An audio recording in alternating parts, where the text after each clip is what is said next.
इसके जवाब में वीना मलिक मीडिया पर आकर इनको खूब जलील भी करती हैं और कहती हैं कि सस्ती शोहरत और पैसे की खातिर ये मुझे ब्लैकमेल कर रहा है और ये मुझे बदनाम करने की कोशिश कर रहा है। अस्सलाम वालेकुम ख्वातीन और हज़रात, मैं हूं आपका मेज़बान सुमैर। तो आज के प्रोग्राम में हम आपको खुशामदीद कहते हैं। दोस्तों, आज हम एक ऐसी एक्ट्रेस के बारे में बात करने जा रहे हैं जिन्होंने शोबिज़ इंडस्ट्री में कदम रखा तो शोबिज़ इंडस्ट्री को आग लगा के रख दी। फिल्मों में गई तो फिल्म इंडस्ट्री को आग लगा के रख दी। मतलब इतना जबरदस्त उन्होंने काम किया कि हर तरफ आग ही आग नजर आने लगी।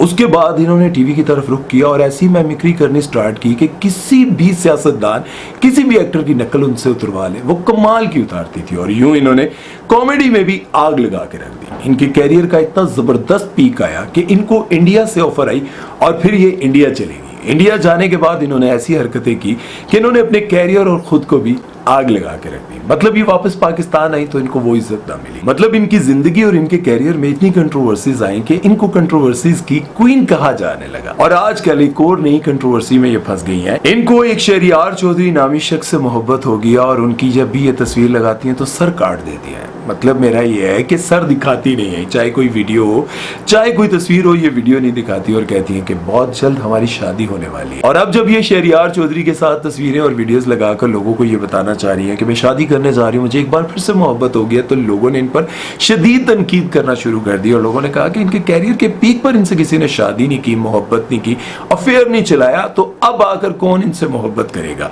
तो मैं आज की इस वीडियो में उन लोगों को जवाब देने जा रहा हूँ जो इन पर तनकीद कर रहे हैं और मैं आपको बताऊंगा आज की इस वीडियो में कि इन पर कितने अरब खरबपति लोग मरते थे, इनसे मोहब्बत करते थे, शादी करना चाहते थे और इन पर कितना खर्च करते थे और कितने लोग इनकी जिंदगी में आए। वीडियो शुरू करते हैं और आप हैरान हो जाएंगे आज की इस वीडियो को देखकर। लेकिन आप लोगों से गुजारिश है कि अगर अभी तक आपने हमारे चैनल को सब्सक्राइब नहीं किया तो सब्सक्राइब कर दें और बेल आइकन पर कुसुन मारना, पप्पी तो आप करते नहीं है, कुसुन ही मार दें यार। चले वीडियो शुरू करते हैं। 2006 में वीना मलिक को एक खूबसूरत नौजवान के साथ मोहब्बत हो जाती है जिसका नाम था बब्रिक शाह। बब्रिक शाह फिल्मी दुनिया में नए नए थे और उन्होंने वीना मलिक के साथ 2 से 3 फिल्में की थी। वीना मलिक उस वक्त की बड़ी फिल्मी हीरोइन थी।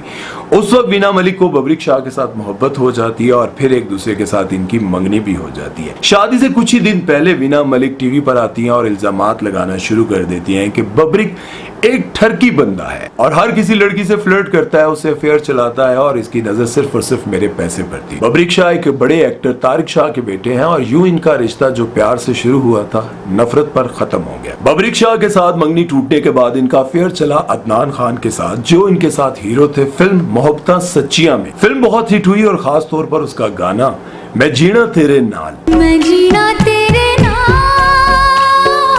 ये गाना बहुत हिट हुआ और उसके साथ साथ इस फिल्म की शूटिंग और हाइप खत्म होते ही वीना मलिक का अदनान खान के लिए मोहब्बत और प्यार भी खत्म हो गया। फिर वीना मलिक ने ना तो ज्यादा देर दुखी गाने सुने और ना ही खुद को मजनू बना के रखा और ठीक 2008 में क्रिकेटर मोहम्मद आसिफ के साथ इनका अफेयर सामने आया और कहा यह जा रहा था कि बब्रिक शाह के साथ मंगनी टूटने की वजह भी यही थी कि उन्होंने बब्रिक की मंगेतर होते हुए क्रिकेटर मोहम्मद आसिफ के साथ इन्होंने चक्कर चलाई रखा और यह भी सामने आया कि इन्होंने लंदन में उनके साथ शादी की हुई थी। लेकिन फिर ठीक 1 साल के बाद इन दोनों ने एक दूसरे पर इल्जामात लगाने शुरू कर दिए और ये रिश्ता बहुत ही बुरी तरह से खत्म हुआ। दोनों ने एक दूसरे पर ऐसे ऐसे इल्जामात लगाए कि इस पर मैं एक वीडियो बना चुका हूं जिसका लिंक ये ऊपर शो हो रहा है, वो भी आप देखिएगा। मोहम्मद आसिफ से ब्रेकअप के बाद 2010 में यानी कि ठीक 2 साल के बाद ये खबर आती है कि वीना मलिक और अरबपति पाकिस्तानी अमरीकी बिजनेसमैन फैसल अकबर खान की मंगनी हो गई है। और पहली बार वीना मलिक की फैमिली सामने आती है और वो कंफर्म करती है कि हमारी बेटी की शादी होने जा रही है। और आज से 14-15 साल पहले वीना मलिक ने अपनी शादी की शॉपिंग 70 लाख रुपए में की थी। शादी की डेट कंफर्म होती, कभी कैंसिल हो जाती, कभी पोस्टपोन हो जाती और फिर एक दिन खबर आती है कि यह शादी कैंसिल हो गई है, मंगनी टूट गई है। और इस तरह से इस अरबपति के साथ मोहब्बत की कहानी भी कुछ ही दिनों के बाद खत्म हो गई। यहाँ मैं वीना मलिक की हिम्मत को दाद देता हूँ और ठीक 2010 में वीना मलिक इंडिया जाती हैं और बिग बॉस का हिस्सा बनती हैं और वहां पर हर्षांत गोस्वामी नामी मॉडल इनको पसंद आ जाते हैं और बिग बॉस के सारे मेंबर्स को वो कहती हैं कि ये लड़का मुझे बहुत पसंद है और उसके साथ फ्लर्ट करने की कोशिश करती रहती है। लेकिन गोस्वामी इनको साफ नो बोल देते हैं और यूं वीना मलिक का दिल टूट जाता है। और फिर वीना मलिक हिम्मत करती हैं और खुद को रोक नहीं लगाती और बिग बॉस के कंटेस्टेंट अशमीत पटेल पर फोकस करती हैं और उनको अपने साथ अटैच कर लेती हैं। और फिर दुनिया ने इनकी नाजेबा हरकत हर जगह पर देखी, पूरे पाकिस्तान ने देखी। अशमीत पटेल मशहूर बॉलीवुड एक्ट्रेस समीक्षा पटेल के भाई हैं और इमरान हाशमी की फिल्म मर्डर में भी इन्होंने काम किया। खैर, वीना मलिक अपनी नाजेबा हरकत के बावजूद, जिनकी वजह से इनका पाकिस्तान में कैरियर तक जल गया था, खत्म हो गया था, उसके बावजूद ये कहती रही कि हम दोनों सिर्फ दोस्त हैं। और इसके बाद भी वीना मलिक की जिंदगी में अरबपति लोगों की कमी नहीं हुई और फिर 2013 में मुल्क के एक अमीर बिजनेसमैन असद बशीर खान खटक के साथ इनकी शादी हो गई। शादी के बाद ये दोनों दुबई में शिफ्ट हो गए और इनके 2 बेटे भी हुए।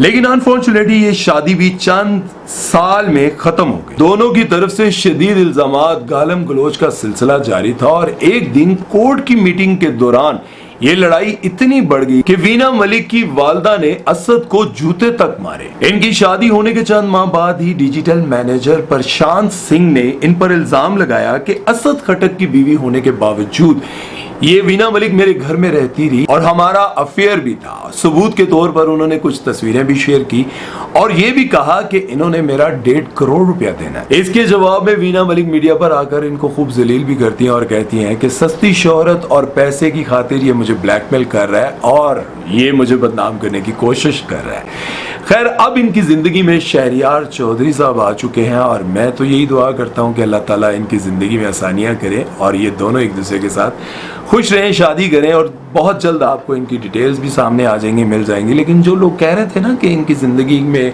और इनके कैरियर में इनको कभी किसी ने मुंह नहीं लगाया और अब जो है ये सिर्फ पब्लिसिटी स्टंट कर रही हैं और ये दिखा रही हैं, तो मैंने आपको बताया है कि उनकी जिंदगी में कितने अरबपति लोग आए हैं। बात यहाँ पर असल में ये है कि देखें, अगर तो आप किसी के साथ शादी करते हैं ना पैसे की खातिर और ये सोच कर करते हैं कि यार अमीर आदमी है, इससे मैं पैसे लूंगी या लूंगा, कोई मर्द किसी औरत से पैसे के चक्कर में शादी करता है या फिर कोई औरत किसी मर्द से पैसे के चक्कर में शादी करती है, तो वो शादियां ज़्यादातर चलती नहीं है क्योंकि जो पैसे वाले होते हैं वो इतने बिजी होते हैं और कुछ लोग लालच में तो कर लेते हैं, लेकिन बाद में जब पता चलता है तो उनको इस चीज़ से कोई फ़र्क नहीं पड़ता कि उसकी ज़िंदगी से कोई चला जाए या आ जाए। जिस तरह से आप उसकी ज़िंदगी में जाती हैं इसी तरह से निकल भी जाती हैं। बहुत सारे लोगों को मैंने देखा है कि पैसे की खातिर किसी के साथ भी शादी करने के लिए तैयार हो जाते हैं। याद रखें कि जो अल्लाह ने आपकी तकदीर में लिखा है ना, पैसा वो आपको मिलना ही मिलना है। देखो यार, अगर आप मुसलमान हो और इस बात पर यकीन करते हो